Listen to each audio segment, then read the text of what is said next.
In this video, we're going to use a framework called Identifying the Gaps developed by David Garrison to begin to approach the question, what's it going to take, or WIG take? When we are pursuing a movement, the most important question that we can be asking is, what's it going to take? We're starting with the end vision. In other words, what's it going to look like when this vision is completed, and what's it going to take to reach that vision? Instead of what's our calling, what can we accomplish in our strength, what's it going to take? So how do we begin to approach that question?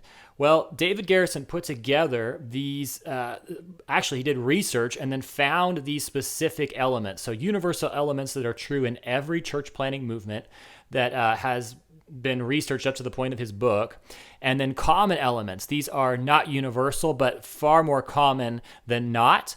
And then finally, what he calls the 7 deadly sins, or the specific things that, when included in the pursuit of a movement, will hinder the actual multiplication.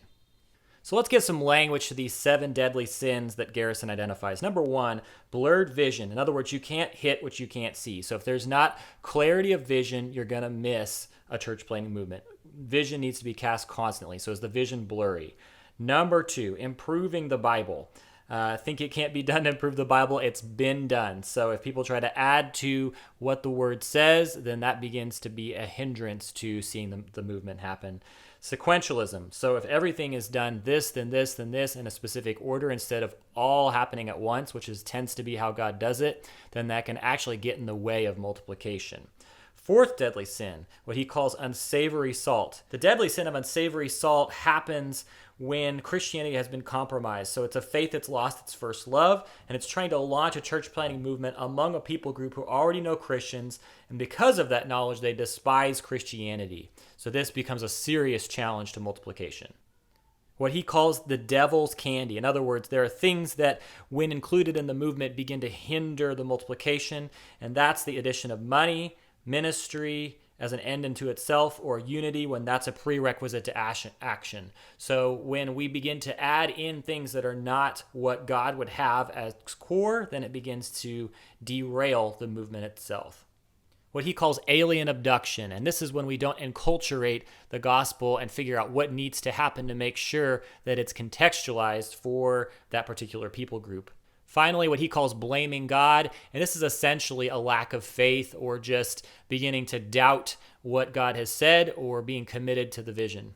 So I'm not going to go into any greater depth on the universal elements or common elements. I'm going to encourage you instead to get David Garrison's Church Planting Movements book and read it for yourself, and he'll unpack all of that for you in that book. Instead, let's jump into the framework and see how it works, and this may whet your appetite to get the book and even to begin to try this in your own context. So let's look at a made-up people group and context and begin to evaluate it. All of this is made up, but it's going to help us to understand how this tool works. I'm going to fill it out, and then we'll talk about what that looks like.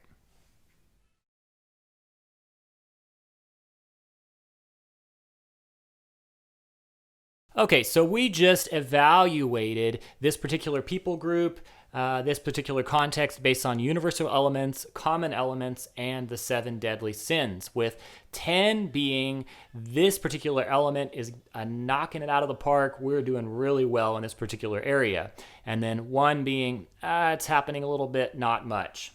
Okay, so one note that on the 7 deadly sins here, in order to remain consistent in the way that our graphing instrument appears here, we're going to mark these 7 deadly sins opposite to the way we marked the first 20 elements. So, for example, marking one of the 7 deadly sins low indicates an obstacle is having a significant negative impact in this particular people group, while high means it's not much of a factor. So the higher the mark you give, the fewer barriers to CPM in this particular people group.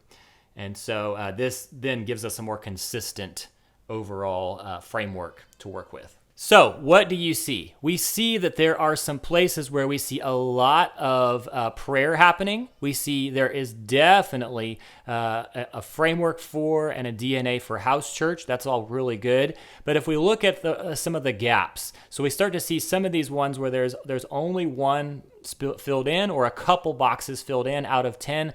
These are the gaps. These are the places where if we're going to see a church planting movement happen, it's going to take some filling in of these gaps. So abundant evangelism, very low. So there needs to be a lot more evangelism happening in this particular context if a church planting movement is going to happen. There is not a lot of intentionality around church planting, meaning casting vision from church early on. That's going to need to happen in order for this to multiply into a church planting movement. So the reality is that we tend to move towards our gifts and towards what appeals to us the most. But this is kind of the brutal assessment of what is needed within our context. And so we can't just do what we're good at or stay in that particular space. We've got to move towards these gaps so that we can actually make space for God to bring forth that church planting movement. So having filled this out, now we need to begin to move towards the gaps. And so we can begin to create strategies to move from, let's say, a 1 to a 3 or a 5 over the next 6 months. And the question then for the team is to say, not simply what are we good at to move that up, but also what can we begin to employ, or who can we even begin to bring in or connect with to help to move from a 1 to a 4 or to a 5. Now, at the end of the day, church planting movements happen because of the person that God uses, that they've got this in them. But as a team, we can actually begin to move towards the gaps together and begin to work together to play on one another's strengths and fill in the gaps of the weaknesses. So then this framework becomes a launch point towards developing a master plan of what needs to begin to happen within the context of this particular people group in order to make space for God to move in a powerful way to see a church planting movement take place.